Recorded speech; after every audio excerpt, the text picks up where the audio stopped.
Hello, and welcome to the CDO Magazine interview series. I'm Chris Knerr, Chief Digital Officer of Syniti, a world leader in enterprise data software, and we're partnering with CDO Magazine, MIT CDO IQ, and the International Society of Chief Data Officers to bring you this series of interviews with thought leaders in data and analytics. Today, I have the great pleasure of talking with Piyush Palkar, Chief Data Officer, Analytics, AI, and ML-driven innovations at Carsome. Piyush is the Malaysia ambassador to CDO Magazine and joins us today from Carsome HQ in Kuala Lumpur. Welcome, Piyush. Happy to have you on the show today. Hey, Chris. Thanks for having me. Pleasure to talk to you. You're in a company now that is, kind of high growth, early stage, if I understand correctly. I mean, 6 years for this industry is a while, but it's not as long as some of the traditional companies that you'd worked for in the past. Career-wise, I understand you started out, more on the business intelligence and analytics side, and then kind of graduated into data operations, data engineering, working with platforms. Can you share a little bit about what's in your mind when you develop your data capability roadmap for this kind of company? And maybe if you can, contrast that a little bit with how that might work in a more traditional enterprise like the bank that you worked for in the past. Because I think, just for context, a lot of our audience is, chief data officers, chief information officers who are in sort of more traditional large companies. I think we have a tremendous amount to learn from earlier stage growth companies in terms of how you think about developing that data roadmap to really drive growth and efficiency along the lines of the example that you just shared. Yeah, I think this is a very interesting question which you asked actually, because early stage startups and all, it is really important to have a very good data roadmap. And when we're talking about a very good data roadmap, it starts with the whole thought process, So the first time when Eric asked me to join Carsome as well, the CEO of the company, he asked me to join Carsome.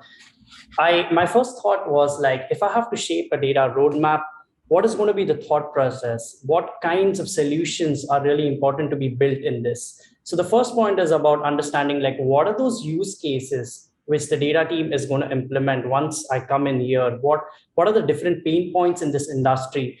Is data reporting solution only going to solve this, or is there going to be a data science solution? So once that thought process is established, the second important point, which I feel, is the budget.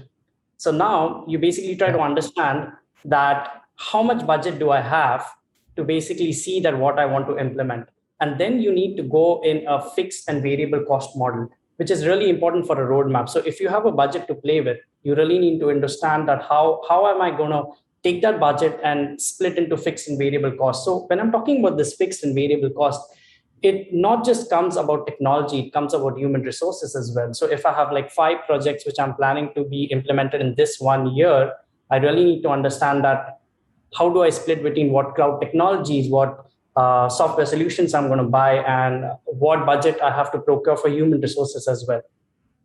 Then the third point comes about prioritization. So after you have done the thought process and all, you really need to understand with the business that, okay, I have 10, 15 ideas, but which idea is the most important one for business in this specific year? And after that, after you have done all that, the important aspect comes to going back and then figuring out that, do I have the capabilities? Do I have this data infrastructure, data capabilities? So once you figure it out that these are the plans, these are the things which I really need to do, then you go back and then you try to see, do I have the basic infrastructure?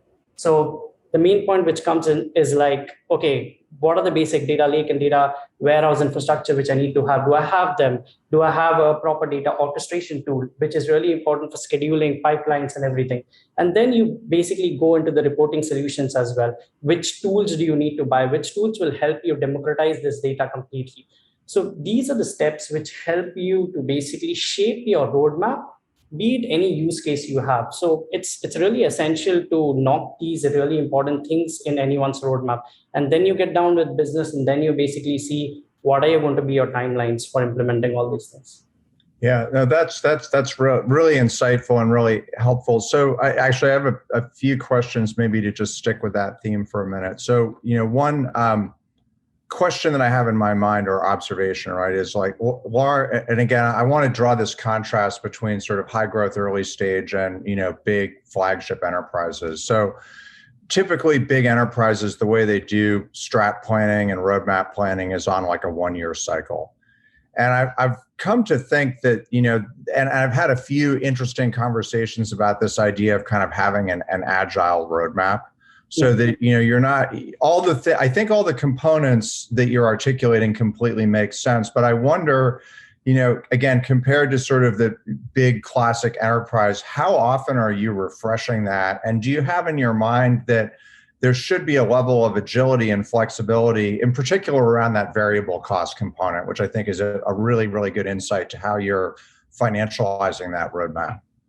Yeah. So Chris, what I would like to say is that, early stage startups, or even when you're really not in a bank and when you are in a startups, all these things are really flexible, and even businesses adapting to different business models as well. The pace at which they are adapting to different business models and pivoting their business models, what is good for the customer, how do I change my pricings and all those things, really affect the roadmap as well. So in the past company, which was also a startup about media and entertainment, we pivoted our business model a couple of times, because of which the roadmap was also changing, and we had to be really agile in that.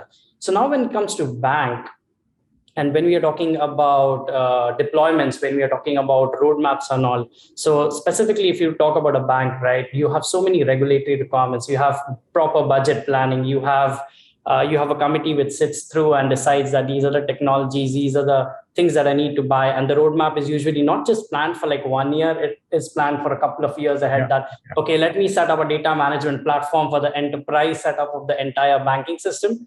And once those things are fixed, it's a bit difficult to change that. I wouldn't say that they don't want to change it, but the regulatory compliances and everything that are in picture, and the deployment processes as well are so stringent that changes in these deployments takes time. And that's what is the main difference, which helps a startup to grow even faster, or even change and even improvise their roadmaps on the way. I think we touched on a lot of different things. I really like this theme, and I definitely would encourage our, folks in our audience who either have never worked in a big company or who've never worked in a startup, to sort of look at that kind of balanced roadmap planning agenda that I think we had, really interesting discussion about today. Thanks, Chris. Enjoyed this. Absolutely. Thanks so much. Enjoy the rest of your evening.